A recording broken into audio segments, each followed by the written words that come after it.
യേശുവിൽ ഏറ്റവും സ്നേഹം നിറഞ്ഞവരെ, നിങ്ങൾക്ക് സമാധാനം. പ്രിയപ്പെട്ടവരെ, ഇന്ന് ഡിസംബർ 1 ഒരുപാട് സന്തോഷത്തോടെ ആയിരിക്കുന്ന ഒരു മാസം. നമുക്കറിയാം, കർത്താവ് ഈശോ മിശിഹായുടെ പിറന്നാൾ ആഘോഷിക്കുന്ന ഒരു മാസം കൂടിയാണ്. അതിന് മുന്നോടിയായിട്ട് കുറച്ച് കാര്യങ്ങൾ പറയാനായിട്ട് ആഗ്രഹിക്കുന്നു.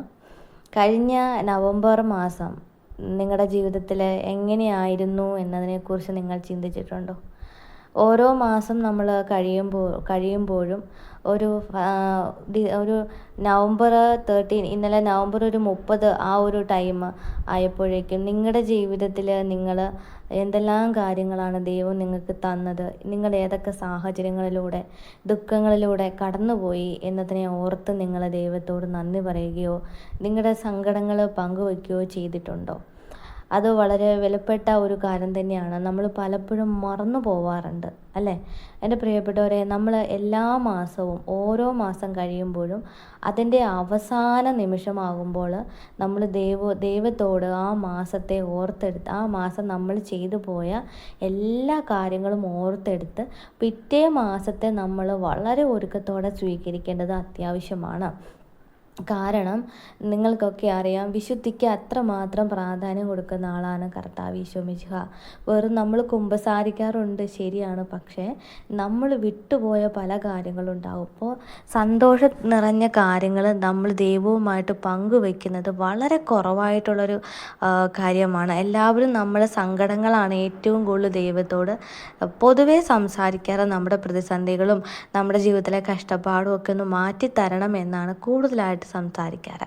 എൻ്റെ പ്രിയപ്പെട്ടവരെ, അതോടൊപ്പം തന്നെ നമ്മുടെ ജീവിതത്തിലെ ഓരോ സന്തോഷം നിറഞ്ഞ നിമിഷത്തിനും ദൈവത്തോട് നമ്മൾ നന്ദി പറയേണ്ടത്, സഹനത്തിനും നന്ദി പറയേണ്ടത് വളരെ അത്യാവശ്യമായിട്ടുള്ള കാര്യമാണ്.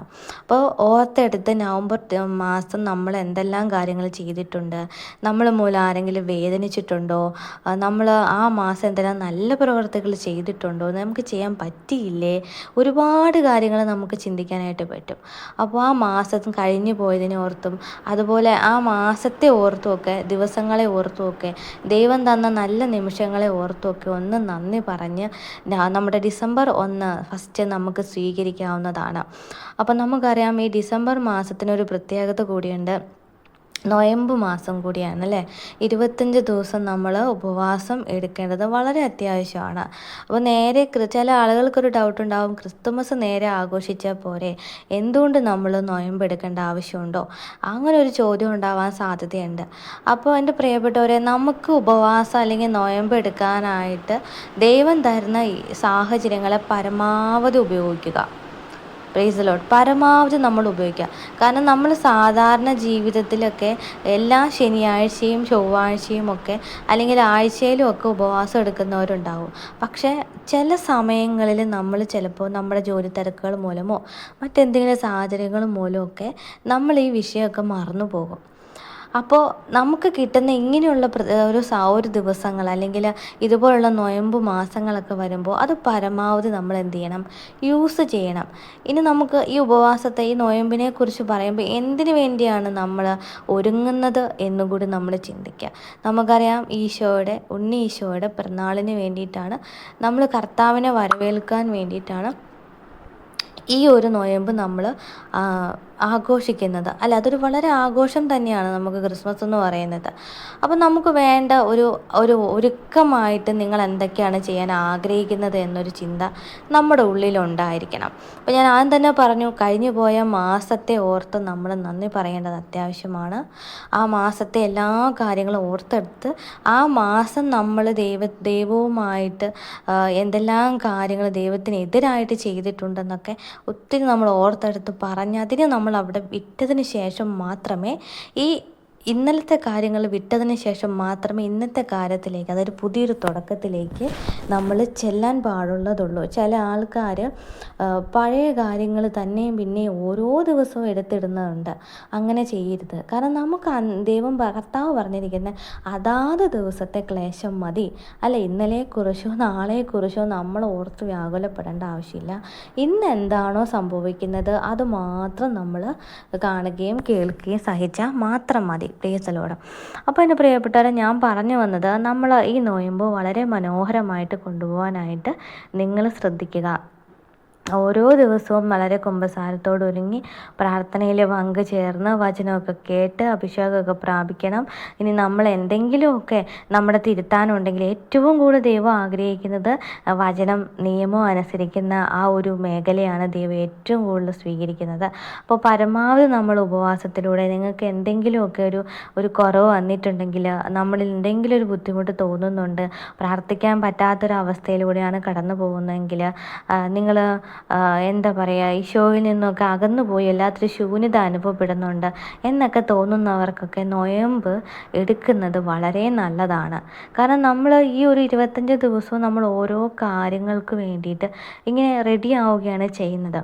അപ്പോൾ അങ്ങനെ റെഡി ആവുമ്പോൾ ഓട്ടോമാറ്റിക്കലി നമ്മൾ അതുമായിട്ട് പിന്നെയും പൊരുത്തപ്പെട്ടു വരുന്നു, വീണ്ടും ശക്തി ആർജിച്ചുകൊണ്ടേ ഇരിക്കുകയാണ്. അപ്പോൾ നമ്മളിലുള്ള പരിശുദ്ധാത്മാവിനെ നഷ്ടപ്പെടാതെ ഇരിക്കേണ്ടത് ഏറ്റവും വലിയ ആവശ്യം നമ്മുടെയാണ്, ദൈവത്തിൻ്റെ അല്ല. കാരണം ദൈവത്തിനൊന്നും പോവാനില്ല, മനുഷ്യർക്കാണ് പോവാനുള്ളൂ അല്ലേ? ദൈവം നമ്മളെ സൃഷ്ടിച്ചവനാണ്. അപ്പോൾ അതുകൊണ്ട് ദൈവത്തിനൊന്നും നഷ്ടപ്പെടാനില്ല. നമുക്ക് നഷ്ടപ്പെട്ടത് തന്നെയാണ്. അപ്പോൾ അതുകൊണ്ട് നമ്മളിൽ ദൈവം തന്നിരിക്കുന്ന ഒരു വലിയ നിധിയാണ് ദൈവത്തിൻ്റെ പരിശുദ്ധാത്മാവ്. ഈ പരിശുദ്ധാത്മാവിനെ കൂടുതലായിട്ട് ജ്വലിപ്പിക്കാനായിട്ട് സഹായിക്കുന്ന ഒരു പ്രത്യേകമായിട്ടുള്ള ഒരു സാഹചര്യമാണ് ഉപവാസം എന്ന് പറയുന്നത്. അപ്പോൾ പരമാവധി അത് യൂസ് ചെയ്യുക. ഇനി പട്ടിണി കിടന്നിട്ടൊന്നും നമ്മൾ ഉപവാസം എടുക്കേണ്ട കാര്യമൊന്നുമില്ല. ഏറ്റവും നല്ല ഉപവാസം എന്ന് പറയുന്നത് കർത്താവ് ആഗ്രഹിക്കുന്നത് ഞാൻ പറഞ്ഞു കഴിഞ്ഞു, നമ്മുടെ നിയമം തന്നെയാണ്, നിയമം അനുശാസിക്കുക തന്നെയാണ്. രണ്ടാമതായിട്ട് നമുക്ക് ഇത് ഈശോയ്ക്ക് ഇഷ്ടപ്പെട്ട, അല്ലെങ്കിൽ നമ്മുടെ ജീവിതത്തിൽ നമുക്ക് ഏറ്റവും ഇഷ്ടപ്പെട്ട കാര്യങ്ങൾ നമ്മൾ ഉപേക്ഷിക്കാനായിട്ട് ശ്രദ്ധിക്കണം. അപ്പോൾ അവിടെ നമ്മൾ ദൈവത്തിൻ്റെ ഇഷ്ടത്തെ കൊണ്ടുവരിക. ഈ നമുക്ക് ഫുഡ് കാര്യങ്ങളൊക്കെ നമ്മൾ മെയിൻറ്റെയിൻ ചെയ്ത് കൊണ്ടുപോവുക. അങ്ങനെയൊക്കെയാണ് നമ്മൾ ചെയ്യേണ്ടത്. പട്ടിണി കിടന്ന ആരും, വെള്ളം കുടിക്കാതെയോ വിശന്നിരുന്നോ ആരും നമ്മൾ ഈ പറഞ്ഞ ഉപവാസം എടുക്കാൻ നിൽക്കരുത്. കാരണം അത് കർത്താവ് ആഗ്രഹിക്കുന്നില്ല. ഇനി അങ്ങനെ ചെയ്യുന്നവർക്ക് ചെയ്യാം, കാരണം അവരുടെ ഇഷ്ടം അതാണെങ്കിൽ അങ്ങനെ ചെയ്യാം. പക്ഷേ നമ്മുടെ ശരീരത്തെ വേദനിപ്പിച്ചുകൊണ്ട് നമ്മൾ എന്ത് ചെയ്താൽ അത് കർത്താവിന് ഇഷ്ടമല്ലാത്ത കാര്യമാണ്. ഈശോ അത് ആഗ്രഹിക്കുന്നില്ല. നല്ലൊരു ഉപവാസം, നല്ലൊരു നൊയമ്പ് എൻ്റെ പ്രിയപ്പെട്ട ദൈവമക്കളെ, ഒരു 25 ദിവസം നിങ്ങൾ വളരെ മനോഹരമായിട്ട് ഡേ 1 തൊട്ട് 25 ദിവസവും നിങ്ങളത് ചെയ്യുമ്പോൾ നിങ്ങൾക്ക് ഒരുപാട് മാറ്റങ്ങൾ, ഈ ഉണ്ണീശോയെ വളരെ വിശുദ്ധിയോടുകൂടി നമുക്ക് സ്വീകരിക്കാൻ പറ്റും. അതോടൊപ്പം തന്നെ ക്രിസ്മസ് വളരെ സന്തോഷത്തോടെ ആഘോഷിക്കാൻ പറ്റും. അപ്പോൾ ഒരു ഒരുക്കം നമ്മുടെ ജീവിതത്തിൽ വരുമ്പോഴൊക്കെ നമ്മളതിനെ ദൈവം തരുന്നതാണ്, അത് സ്വീകരിക്കാനായിട്ട് ശ്രദ്ധിക്കുക. അപ്പോൾ എൻ്റെ പ്രിയപ്പെട്ട ദൈവമക്കളെ, ദൈവം നിങ്ങളോട് കൂടെ ഉണ്ടാവട്ടെ. എല്ലാ കാര്യങ്ങളും വളരെ ഭംഗിയായിട്ടിരിക്കട്ടെ. ദൈവത്തെ സ്തുതിക്കാനും അതുപോലെ ദൈവത്തിന് നന്ദി പറയാനും മറക്കരുത്. എപ്പോഴും ദൈവത്തിന് നന്ദി പറഞ്ഞുകൊണ്ടേയിരിക്കുക. നമ്മുടെയൊക്കെ ജീവിതത്തിൽ ഇന്ന് ദൈവം തന്നിരിക്കുന്ന ഈ ഡിസംബർ 1 തൊട്ടുള്ള എല്ലാ ദിവസങ്ങളും വളരെ ഭംഗിയായിട്ട് കൊണ്ടുപോകട്ടെ. ദൈവം നമ്മളെ കാത്തു പരിപാലിച്ച് കൊണ്ടുപോകട്ടെ എന്ന് ഞാൻ പ്രാർത്ഥിക്കുന്നു. ദൈവം അനുഗ്രഹിക്കട്ടെ.